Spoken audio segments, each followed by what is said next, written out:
mute, or else this is going to be super awkward. Let's not go live. All right, while I wait for this to reload,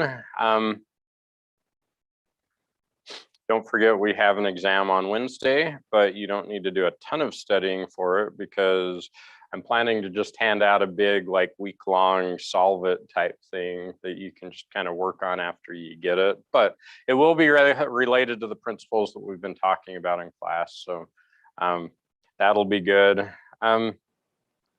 So y'all have had a little bit of time to think about it. Let me just throw this out. How many of you, and again, I'll be randomly assigning groups if we do it, but how many of you would be interested in groups for the test as opposed to individual? Raise your hand. How many of you would prefer to just kind of do it on your own? Okay, a couple of you. Okay. Let me look at the options, and we may have both options, or I may just say, hey, let's just do it this way, depending on how much time I want to spend knocking it out here. Let me download one more thing real quick. Oh, should have it. Okay, perfect.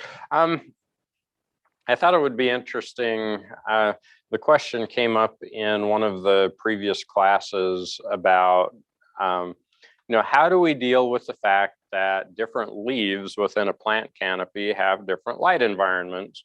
And because this has a big bearing on the yield equation, in particular in relation to radiation capture and radiation use efficiency, I thought it would be interesting to talk about that in a little bit more detail and to look at a couple of examples, both in terms of, from a practical consideration standpoint, and also in terms of how they've actually modified the growth habits of crops in order to maximize productivity in relationship to light environments. So the last, as everyone was running out the door on Wednesday, because it was 9:50, I was talking about the concept of a photosynthetic response to a radiance curve, or PRI curve.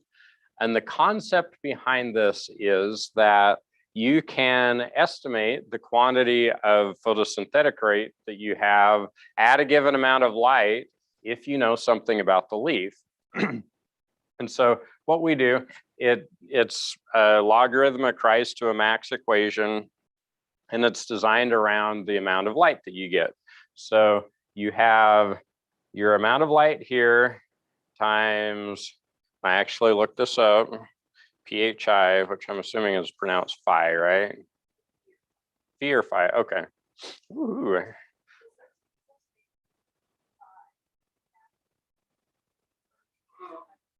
Okay. All right, I'll just use it interchangeably as well because I tend to do the same. But this is, if you've got a curve leading up to a max, this is the initial slope of that curve. And the idea is if you've got a steep slope, it's able to get from negative to positive really fast. And if you have a less steep slope, it takes longer, or it takes more light to get it up over the top. So what do you think might influence how rapidly a leaf responds to light? All the things. Yeah, that's a fair response. In terms of just generalities, generally speaking, the larger the leaf that you have, the more metabolic processes you're also going to have. And therefore, it's kind of like if you inject a certain amount of gas into the fuel injectors on a car when you're pushing on the gas, a little car is going to speed up way faster than a big truck is with the same amount of fuel. And plant leaves are a lot the same way. Let me actually jump to this. They've actually done work on plant leaves, And they've taken leaves at the very top of a plant canopy where they get a lot of sunlight, and they've taken leaves at different levels within the canopy with different levels of sunlight. And you see very big differences among them. This is a leaf from the top of a canopy. This is a leaf from the bottom of the canopy, and you can see these leaves at the top are designed to be high performance. And the goal of these leaves at the top of the plant is not to be efficient at low light levels, because they're not in a low light environment. Whereas the leaves at the bottom, their primary goal is to be as efficient as possible over a range of low light levels, because a positive value of net photosynthesis is better than a negative value of net photosynthesis, regardless of what's going on at the top of the plant. And so, does that happen over time? Does that happen over time? Yes. And there's a question here. Actually, just a comment. I just think that this is interesting. I've read about this before, not that. It is, but it's got a great picture. That's pretty awesome. Yeah. I'm a big fan of vintage papers, but anyway, I think it's interesting. I've always thought it's very interesting that this is true. It's also true that species of plants that grow in the shade have large leaves, which is opposite of what this does. Interesting point. It was brought up that species of plants that grow in shaded regions tend to have large leaves, which would tend to be counter to this argument in terms of what the expected would be. And that's an interesting point. I'll come back to it. The question over here was, do leaves actually adapt over time to this? And let me see. Hey, there we go. This is some work at Mississippi State where they were actually testing that to see, how do these leaves change over time? And so early on, they found that these leaves had very high rates of photosynthesis. And then over time, the photosynthetic rate dropped off, as the leaves aged. Now, in a vacuum, you might say, okay, well, the leaf gets older, it's just aging and it's not as efficient. But you also need to be thinking, when this leaf is 10 days old, it's at the top of the canopy and it's in a highlight environment. And then at 50 days, it's down deeper in the canopy and it's in a lower light environment. And so, very much to that point. Now the question of, do I not have that slide in this deck? Maybe I don't. Let me just look for just a second. I thought I might, but. I do have a question too. So on sugar maple, obviously it's like year on year on year. So it's not like an annual plant or anything. But I know if you trim the top of a tree, a lot of times that second layer that you're now exposing will get sun scald. So you'll burn leaves. So they're not able to take it. If you have an annual plant like cotton, where if you're following that graph, you're dropping down your photosynthetic capabilities, can you potentially get to a point where they can't even take in as much sunlight? Are they going to burn? Or are they always, is there enough, is the plant able to change leaf morphology, I guess, or physiology to always readapt?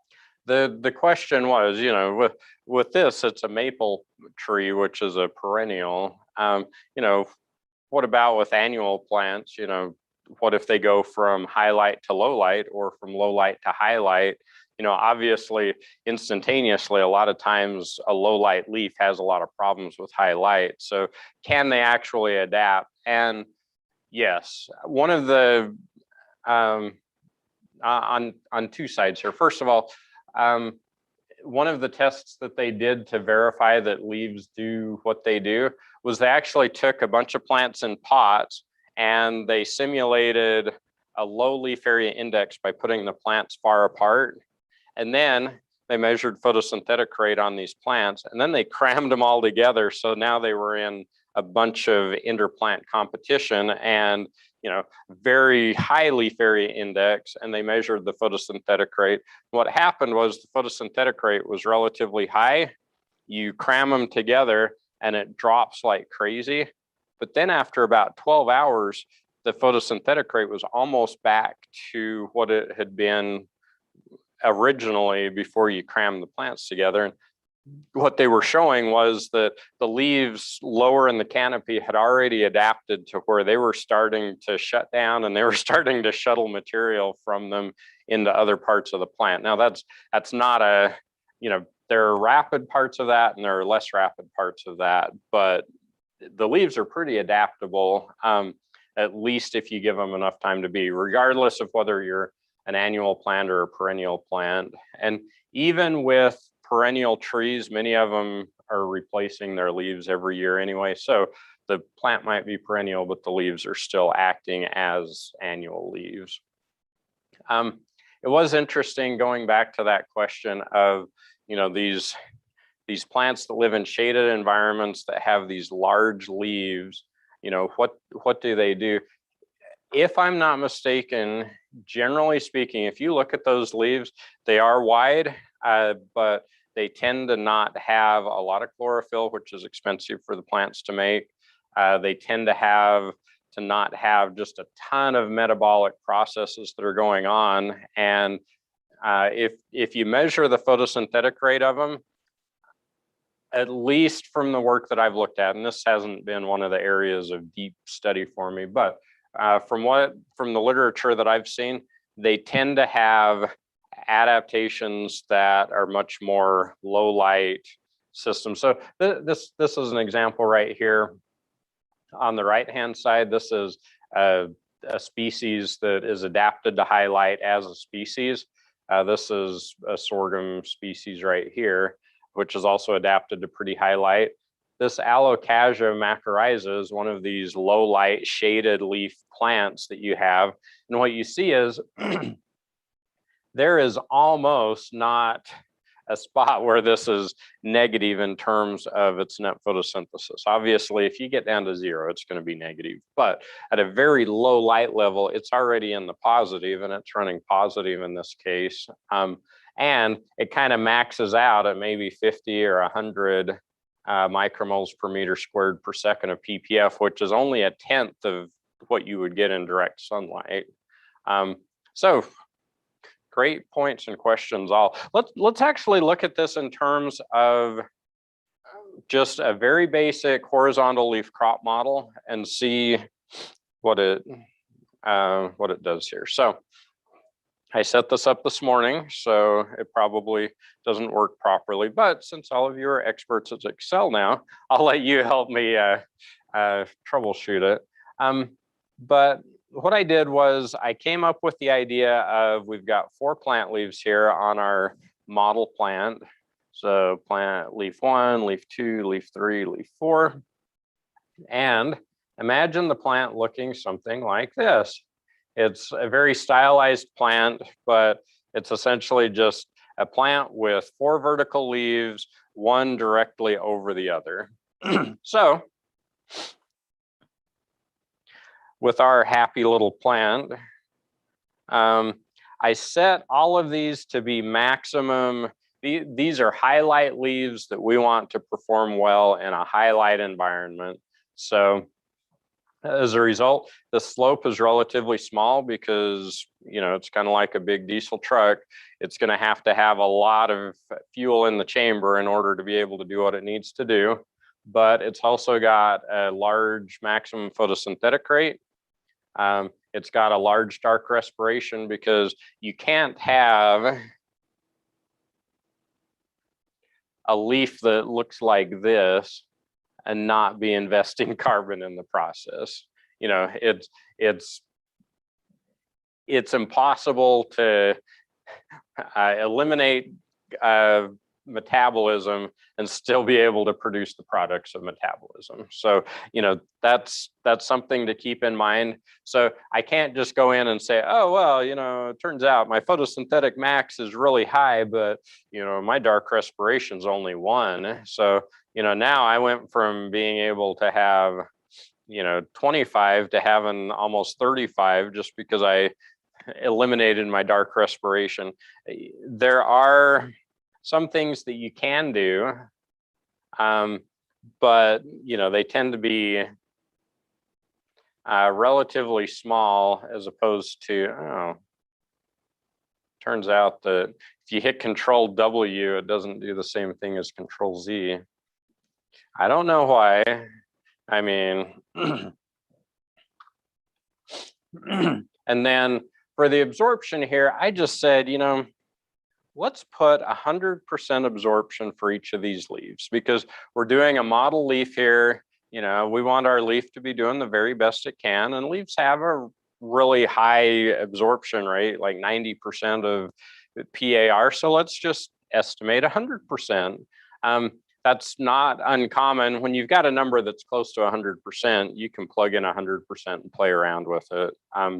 So I did that. And so what you get is all of these leaves start out at -8, which is the respiration rate, and they max out at about 25. If we took it out a little bit further, it would potentially even max out at about 32. Why would it not max out at 40, which is our A max in this case?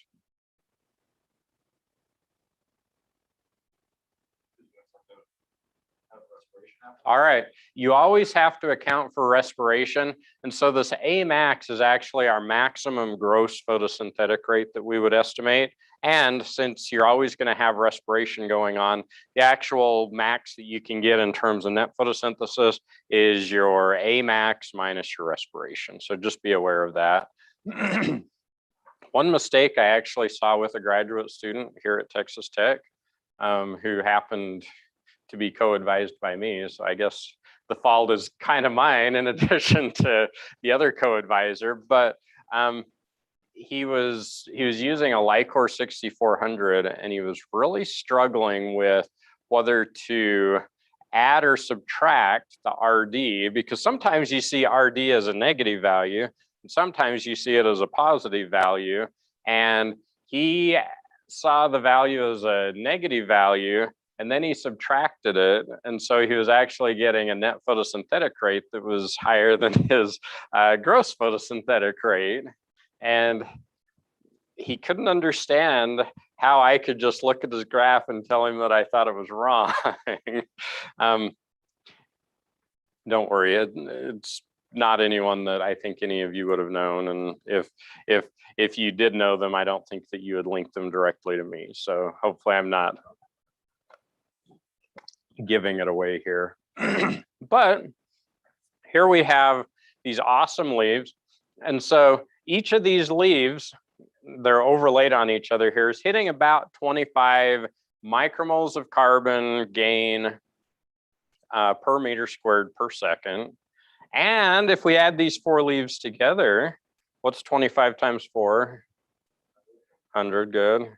So we've got about 100 micromoles of carbon gain here at 2000 micromoles of photons. So that looks good, right? What's the problem with this?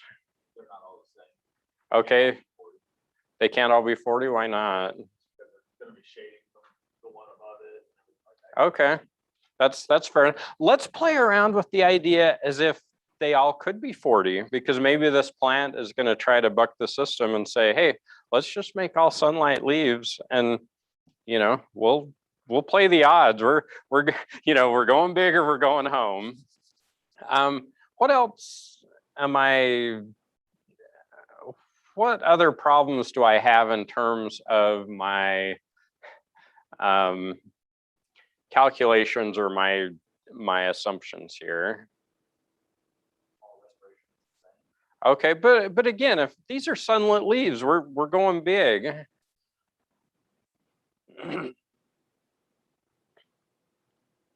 Imagine you've got, go ahead. Well, I have a question about other environmental factors and how that affects this. It would be a very slight difference, but you would have a difference in very slight difference in temperature. Very slight difference in probably wind. Those are great questions. The question was, you know, what about other environmental factors? Because you're going to have differences in temperature throughout the canopy. You're going to have differences in wind speed throughout the canopy, and therefore differences in transpiration rate throughout the canopy. Those all play a part.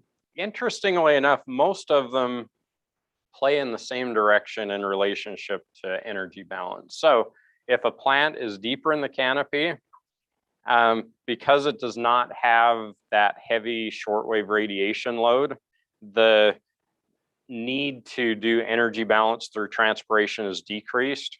The need to maximize photosynthetic rate is decreased because you don't have as much light in the first place. Really, all of these move toward a more efficient leaf as opposed to a more successful leaf in terms of trying to meet some demand. So great question. Oh, maybe I'll ask that next week on the exam. Say, Dr. Ritchie said in class that, most of the radiation or the energy balance and metabolic functions work toward more efficiency deeper in a canopy and toward more productivity at the top of the canopy. Prove him wrong or prove him right, I don't care, but give caveats on this, and it would be interesting to see what you come up with from the literature. So there's one other fundamental flaw that I have in this, and it's going to be more evident over here than it was there. What's that? Yeah, we don't have any new growth. That's a good point. I would say though that on an instantaneous basis, we're not going to see that new growth on an immediate basis. But so we have 100% absorption here of 2000 micromoles. And then we have 100% absorption here of 2000 micromoles and 100% absorption here of 2000 micromoles and 100% absorption here of 2000 micromoles. What's the problem with that? All right. Essentially, we're saying that we've got 100% absorption, but we're also saying that all of the leaves have the same amount of light coming into them. So I'm essentially cheating the system because, if I've got 100% absorption, if I've got 100% of my light at this bottom leaf, then that means that these leaves above captured 0. So I've essentially got 400% absorption of light, which, here at Texas Tech, we want you to go past 100%. So all I did in this case was I took these same values, but I figured that the top layer of leaves is going to absorb 50%. The next layer is going to absorb 50% of that, 50% of that, etc. If I keep going into infinity on this, what am I eventually going to hit for absorption here? So I sum those up, I get 94%. So it keeps going, keeps going. What's the maximum value that it'll get if we keep cutting it down half every time? Yeah, 99.99999. It's Zeno's paradox. You almost reach 100%, but you don't quite reach 100%, which, of course, have I told you my Zeno's paradox joke in this class? All right, so it's a really stupid joke, but it's Friday, I will tell it to you anyway. So there was a calculus class with 50% engineers and 50% mathematicians in it. And the professor laid out a table on one wall with pies on the table. And he lined everyone up and he said, all right, everyone can walk toward those pies half the distance, and then they can walk toward the pies half that distance again and continue to do that.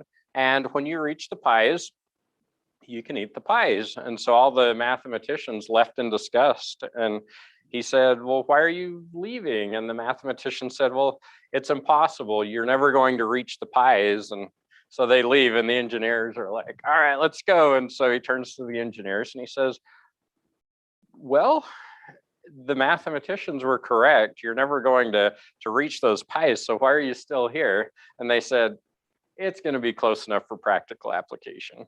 All right. So in this case, we've got this process where we're absorbing as we approach 100% absorption.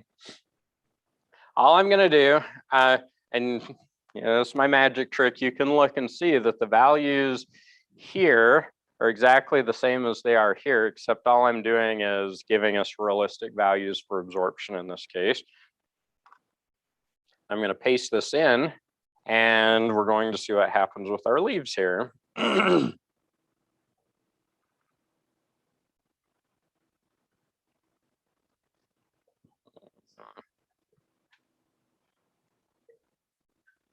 I? Oh, I think I pasted it into the wrong spot. That's embarrassing. I'm supposed to paste it over here. All right, ignore what I just did. Okay, there we go. Okay, so now what happens is our top leaf is still doing really well because it's in a highlight environment, but our second leaf now is only getting a fraction of the light that the top leaf was getting. So, you know, when we're getting 2000 micromoles per meter squared per second, it's actually only sensing that it's getting about half of that amount. The third leaf is even worse, and the fourth leaf doesn't even cross the axis here until about 1700 micromoles per meter squared per second of light. So it's essentially just a big drag on the whole system most of the time. By the way, what do you call this point at which you pass over from negative net photosynthetic rate to positive photosynthetic rate?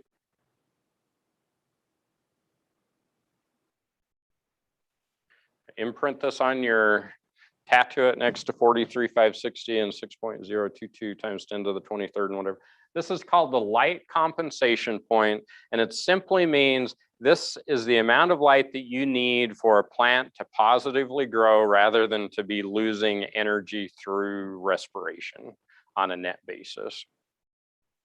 So let's see, Arjun, since you were our second person in class today, would you anticipate that a leaf that's adapted to high light is going to have a large light compensation point or a small light compensation point? Is it going to be positive at a low ppf or at a higher ppf?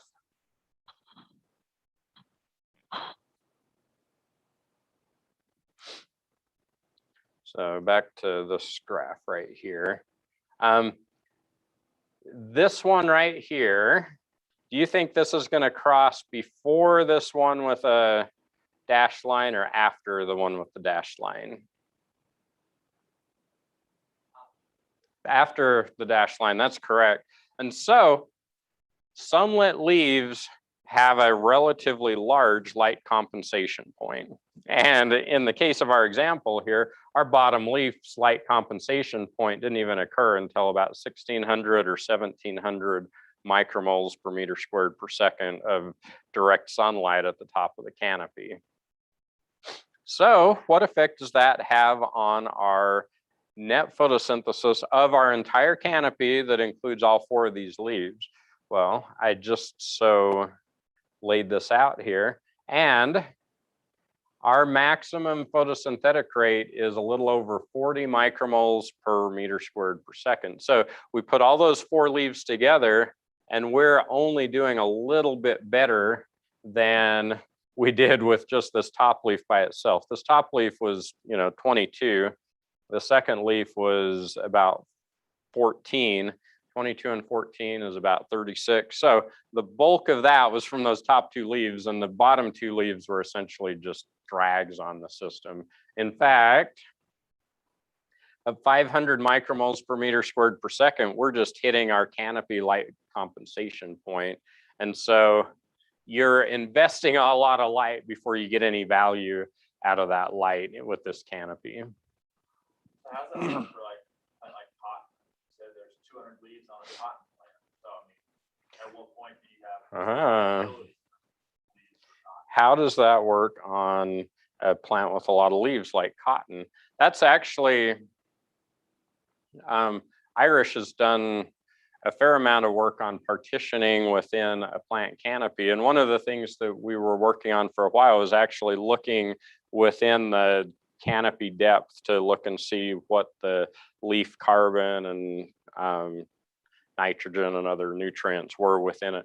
Generally speaking, what you find is those leaves deeper in the canopy have less of everything than the leaves at the top of the canopy. So the strategy is you've got the leaves at the top do a bunch of work, and the leaves within the canopy do a little bit of work, and they just give you a small positive net effect. And as a result, a small net positive is better than a big net negative.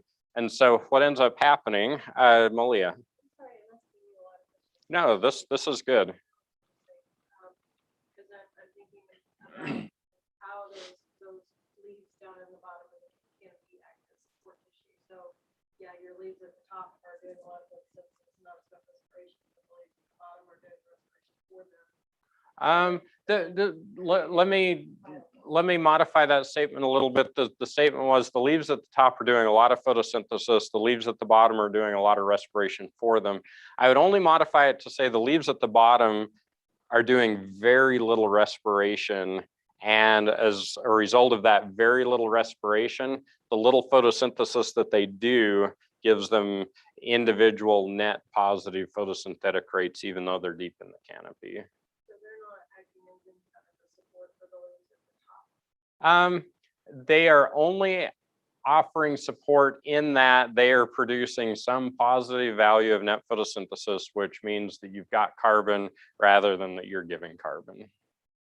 Good point. In fact, hopefully this will at least conceptualize it. I don't know that it will entirely answer the question, but I think it will conceptualize it. All I did in this case was now I've designed the same plant, except now I've got leaf 1 as my highlight leaf. Leaf 2, I increased the slope and I decreased the Amax and I decreased the dark respiration each time with each of these leaves. All I did was I cut each one in half that was a light thing. I doubled everything that was an efficiency thing. And let's see what happens by doing this. And I think you'll get a kick out of this. Hopefully this will help conceptualize it. I paste this in. What you notice in this case is now you've got the highlight leaf that at a high light intensity is still the primary photosynthetic factory of the plant. Our second leaf now, because it doesn't have as much respiration and because it crosses over more quickly, is net over a longer period of, or a longer range of light levels. Your third one over even a longer one. Now you notice these are never going to get up to 25 or 30 in terms of their maximum photosynthetic rate. They're just not designed to do that. They may max out at 4 or 10 or something like that.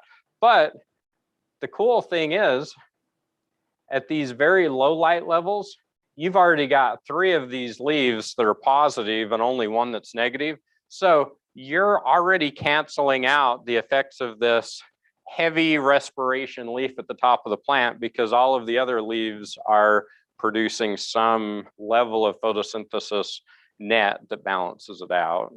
So if we come down here to the actual canopy, now remember our light compensation point on the other one was about 500. Now it's about 100. So, you know, as soon as you get up to 100 ppf, now our plant is actually making carbon rather than giving up carbon.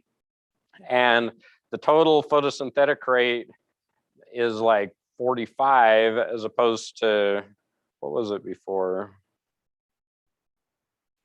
Well, yeah, at the top end, it ended up coming about the same, but at 1,000, we were at 20. And with the other one at 1,000, we're at like 35. So, you know, at moderate to high levels, we're in the plus, and even at very high levels, we're not given much of. And because out in a field situation, you know, if you're in a growth chamber, you can flip the lights on and they're at 1,000 ppf automatically or at 800 ppf automatically, and you don't have any ramping up over the day. But out in a field system, you know, if you hit 2,000 at the middle of the day, you go to, 4 o'clock in the afternoon or 10 o'clock in the morning, and you're at, 1500. You go to 6 o'clock in the evening, you might be at 400 or 300. So you're gaining a lot more time at which you've got a positive value than you do otherwise. What do you think would happen? Let's say we're in a growth chamber. What do you think would happen if you shined lights both from the bottom, or both from the top and from the bottom in this case?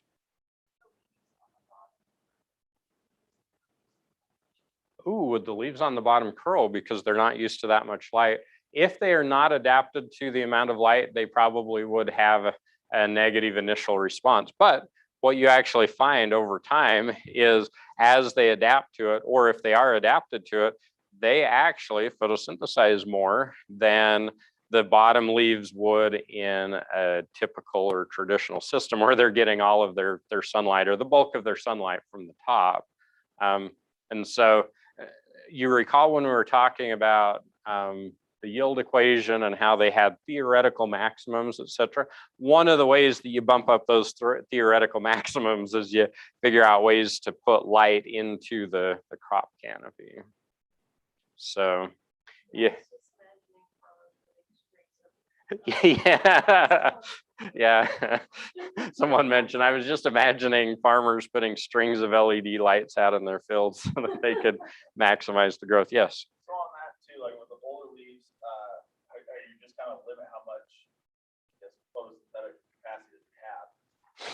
Is that different between perennial plants and annual plants? Because like in corn, I know, like, especially if you get late into the season, if you're running out of nutrients, the plant will essentially cannibalize itself to fill grain. So like it will deteriorate the stalk integrity to therefore fill grain and corn, like to finally reach maturity.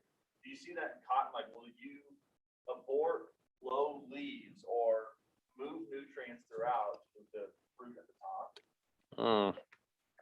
Good question. The question was, I'll try to summarize it quickly. For instance, with corn, late in the season, you see the plant cannibalizing portions of that plant that are lower in the canopy in order to push carbon and to push other, metabolites into the corn kernels and into the top of the plant. And the question was, how does that fit into what I'm just describing here? They have done work where they've removed the major carbon sinks, and you see that the tissues essentially maintain their integrity and maintain their growth habit. And so, a great way to keep your corn green and leafy is just remove the ears. It's not very useful in terms of yield, but the plant adapts very well to, if there's not a major carbon sink, it's not going to just deteriorate and suck carbon out of a part of the plant just for the heck of it.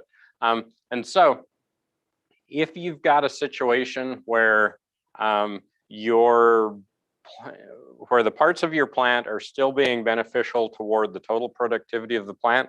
So say in a case, we found some magic way, maybe, rather than LEDs, maybe we took mirrors and laid them down the crop rows so that we're shining light up into the bottom of the canopy or whatever. But if we had a way that these lower leaves were able to receive the same amount of radiation as the rest of the leaves, they're likely not going to deteriorate, barring some genetic, sensitivity where it's like, okay, shorter daylight or shorter day length, we need to shut everything down thing. But, barring signals from, for instance, phytohormones or, other end of life metabolism characteristics, I really don't think that you'd see that same pulling of carbon, or it would be over the entire canopy as opposed to just the bottom leaves. Now, another caveat or question would be, and I'll just ask this to all of you, nitrogen tends to congregate in the top of the plant for two reasons. First of all, it tends to go where the transpiration goes. And second, it's it's very mobile in the plant, but you tend to see more nitrogen in the upper leaves than you do in the lower leaves. In a situation like this, do you think that you would see more nitrogen in the upper leaves than the lower leaves, or do you think they would balance it out? I'm just asking as a discussion question, not as a this is the right answer, this is the wrong answer. What do y'all think? I would think it's still be the top. Okay. Kyle thinks it would still be in the top. Any other thoughts? Seeing a lot of nodding. So a lot of people are like, yeah, I think it'll probably still be in the top. Or just, I guess, it could be fruit production as well. Yeah, It's a it could be question, fruit what's the production. middle of the plant, and I would say probably the middle of the plant. Yeah, I still think the new growth. yeah, that's a good point. Oluwatola, what do you think? Do you think it would tend to still center in the top, or do you think it would be spread out in the canopy more if we didn't have all of our resources kind of aimed at the top of the canopy in terms of radiation and stuff?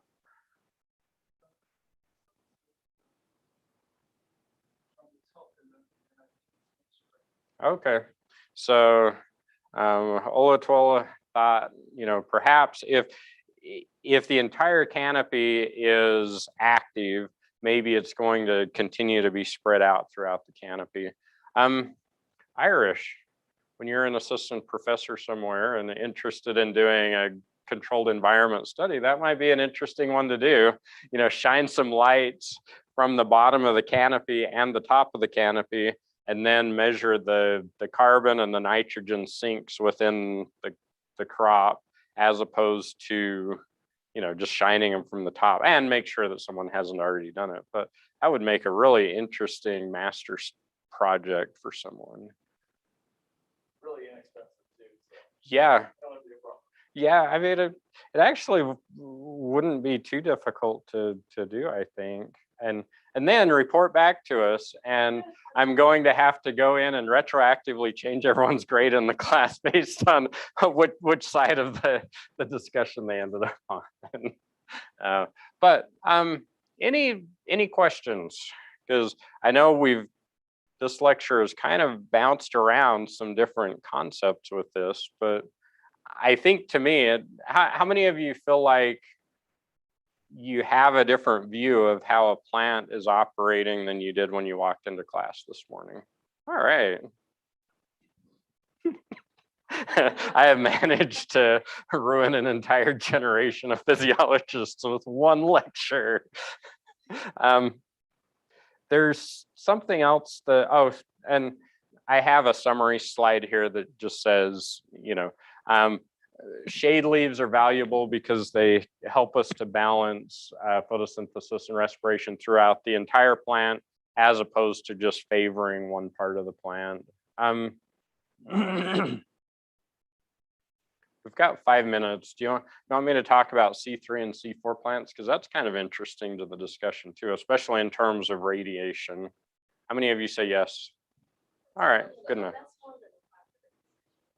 It is, but I think I can at least give you some food for thought on C3 and C4 plants. I actually, if you look through, how many of you have noticed that I've got a big PDF book that looks like it was written like a third grader online?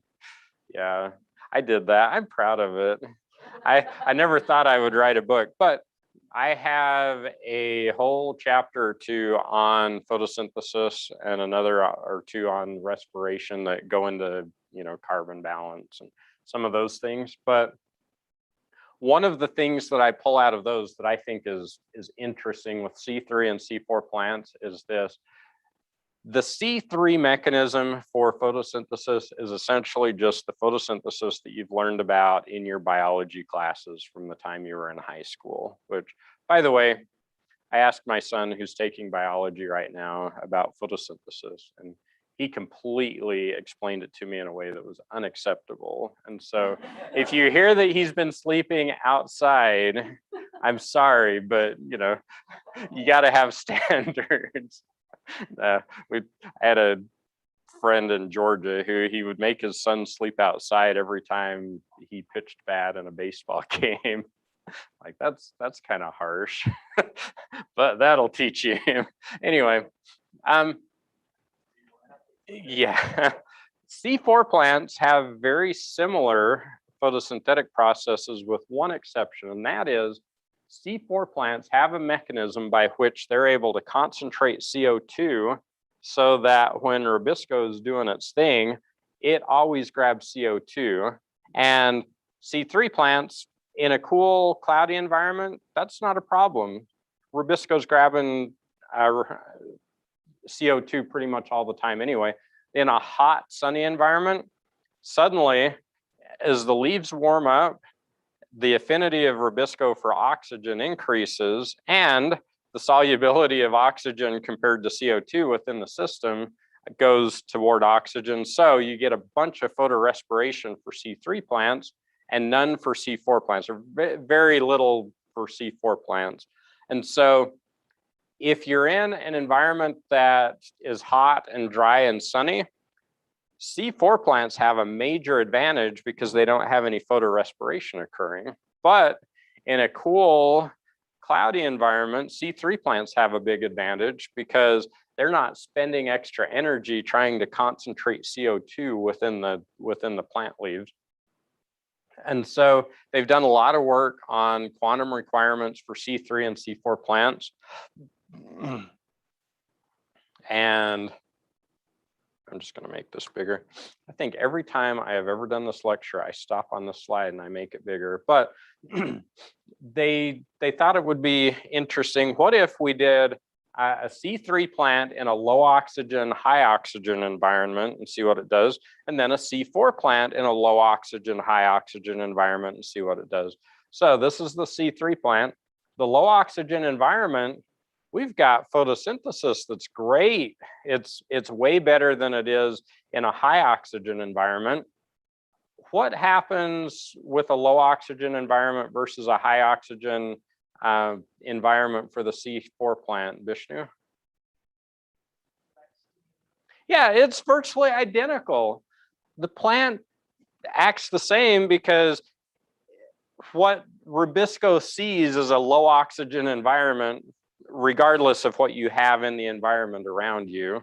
And so C3 and C4 plants have very different responses to light and oxygen and CO2 concentration than each other. C3 plants do great if you add a bunch of CO2 to the system. So we were doing enriched CO2 work at Utah State, and we'd pump it up to 1,200 or 1,500 parts per million, which was 3 or 4 times ambient. And these plants went gangbusters. Whereas a C4 plant, it pretty much acts the same regardless. This is a quantum requirement with temperature. C3 plant does really good at lower quantum requirement. It means more efficient. C3 plant does super well at lower temperatures and really poorly at high temperatures. Whereas a C4 plant, that's just pretty much a straight line, regardless of whether you're hot or cold. And so what you end up getting is something like this with corn, which is a C3 plant. Just kidding. Corn, which is a C4. Trying to make sure everyone was paying attention for my last 30 seconds here. Corn, which is a C4 plant, underperforms compared to soybeans at lower temperatures, and soybeans are C3, but at higher temperatures, corn is winning every day of the year in terms of productivity.